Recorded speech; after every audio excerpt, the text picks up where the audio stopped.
You can't even afford your rent, how will you pay for Dad's dinner? Mom laughed across the table while the waiter stood awkwardly beside us. Everyone chuckled, even my younger cousin Tyler whispered, "Just order water, Elena." But what they didn't know was that this entire restaurant belonged to me. Before we go further, if you've ever been underestimated by your own family, hit that like button, subscribe, and share this story. Someone needs this today. I smiled. Calm on the outside, but inside? My heart was pounding. Not from embarrassment, but from the anticipation of the perfect moment. The waiter glanced at me, unsure. He knew who I was. And I knew this night was going to be unforgettable. Earlier that week, Mom had called me, saying, "It's your dad's 60th. We're planning a dinner. You can join, but don't expect us to split the bill for you." She didn't even ask how I was doing. She just assumed I was still struggling, still jobless, still invisible. I used to be. A year ago, I was sleeping on a friend's couch.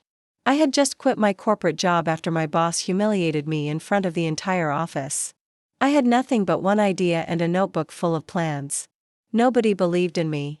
Especially not my family, but while they laughed, I built.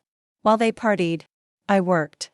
And while they gossiped about my failure, I bought this place in silence. Now sitting here, in the middle of my own restaurant, pretending to be broke in front of the same people who called me useless, I leaned back in my chair, watching. As Mom handed her credit card to the waiter. "Here," she said, loud enough for everyone to hear. "Add Elena's meal to ours. She's going through a tough time."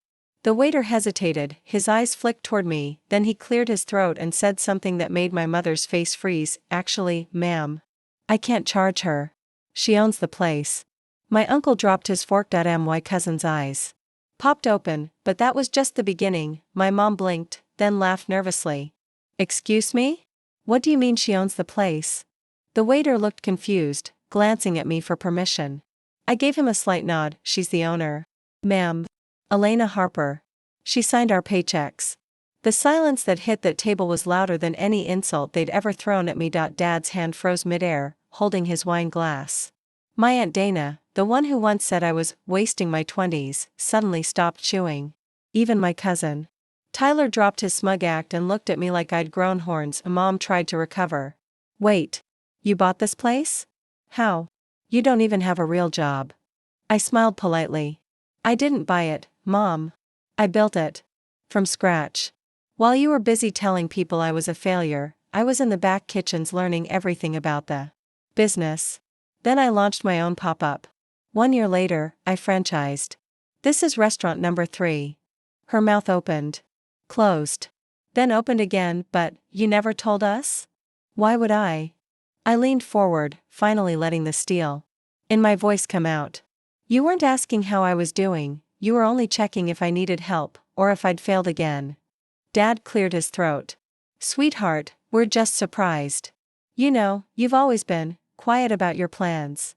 "No, Dad," I said, meeting his eyes. "I was quiet because I had to be. Every time I shared an idea, this family laughed. Remember when I said I wanted to open a food business? You said, just marry rich instead." Cousin Tyler mumbled, "Damn." Mom tried to smile, but the cracks in her expression were clear. "Well, maybe next time, don't keep us in the dark. We could have helped." "You mean like last year, when I asked for a small loan to start my idea, and you said I should stop dreaming?" No one had an answer. The waiter came back and handed me the final bill. It was already paid. "By me, would you like to say anything to the staff before they bring out the surprise, boss?" he asked, loud enough for the whole room to hear. I stood up slowly. "Yes. Tell them to bring the cake." Dad smiled, still trying to find his footing. "So you did plan something?" I nodded. "I planned everything. Including what happens next." Because they had no idea that this birthday dinner was about to turn into a public reckoning, the lights dimmed as the staff rolled out a massive 3-tier cake with golden frosting and bold lettering that read, "Happy Birthday, Dad, from your broke daughter, the boss." Gasps rippled through the room. Other diners paused their meals. Phones came out. Whispers started. My family? Frozen like mannequins, the staff began clapping, and a spotlight hit our table. Dad looked stunned. Mom's jaw was clenched so tight, her earrings trembled. My Aunt Dana looked like she'd swallowed her fork. "Is this a joke?" Mom whispered, her voice almost trembling. "No, Mom," I said calmly. "This is your husband's birthday. And the perfect day for the truth." I turned to the guests. "Everyone, thank you for being here. This restaurant means everything to me. A year ago, I had nothing. No job, no home, no support. Just an idea, a fire in my chest, and the belief that one day, I'd be more than what my family thought I was." I could see my mom shaking her head slightly, like she wanted to stop me, but instead of support, I continued, voice firm now. "I was laughed at. They told me I was chasing foolish dreams. That I'd never make it." The room went quiet. My uncle was staring at the table. My cousin's face had turned red. Dad looked like he wanted to speak, but I raised a hand, and yet, here I am, the owner of 3 restaurants, a full team, and a growing brand. All built in silence. While you all believed I was still struggling. Mom finally snapped, whispering sharply, "Why are you humiliating us like this?" I looked her dead in the eye. "You humiliated me for years. You mocked me for dreaming. Too big. You told people I was lazy, while I was working 20 hours a day behind kitchen doors. You laughed at my pain, now you're just watching my rise." I turned to Dad. "And this party? It's still for you. Because despite everything, I still care. But I won't shrink myself anymore to make you all comfortable."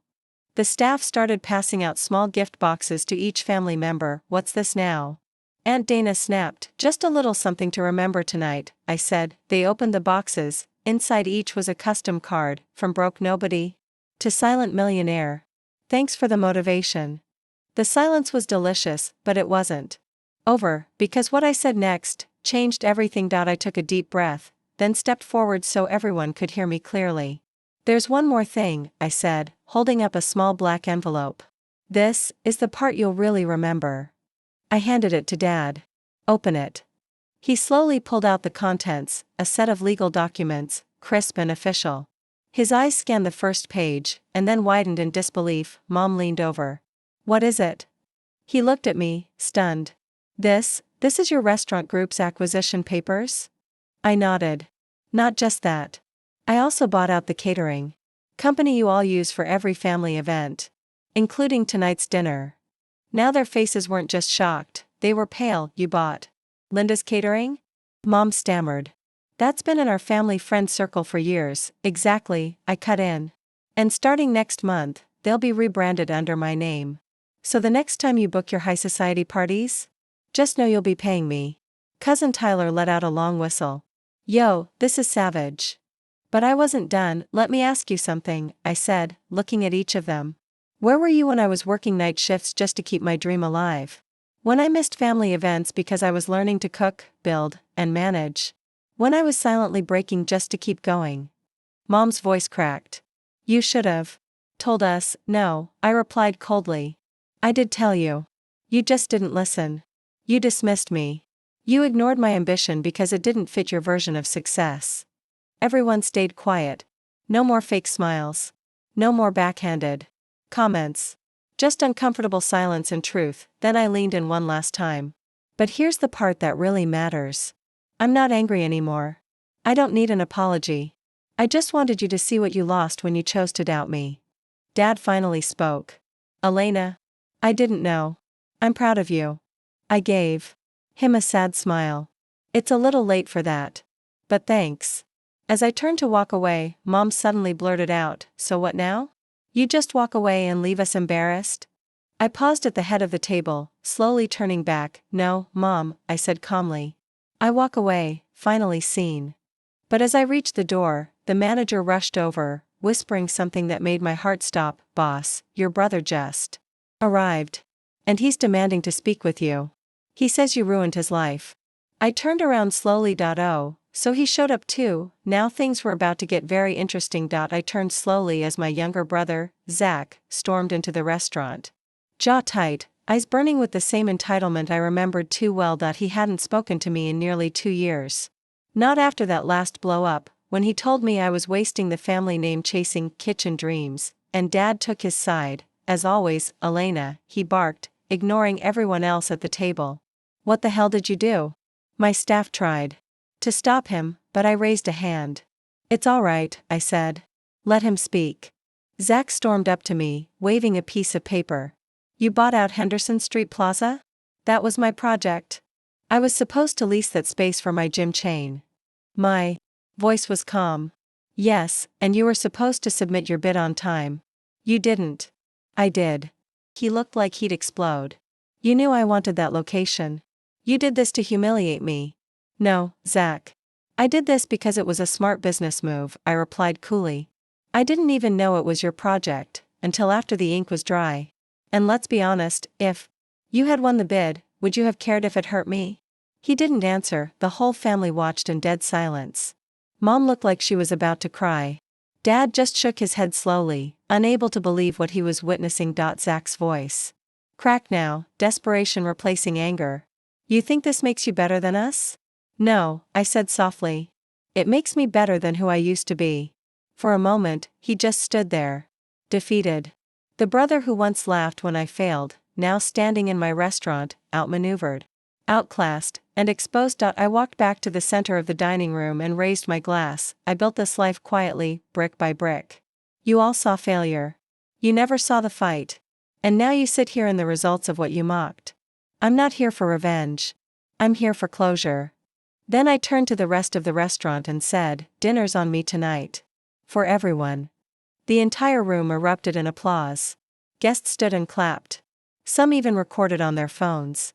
My family sat frozen in their seats, watching as the woman they once belittled became the most powerful person in the room. As I walked out of my own restaurant, the air felt lighter, not because I'd gotten back at them, but because I no longer needed their approval. They called me broke, but now they call me boss, and that's the kind of story no one in my family will ever forget. Asterisk asterisk asterisk asterisk asterisk asterisk asterisk asterisk asterisk asterisk asterisk.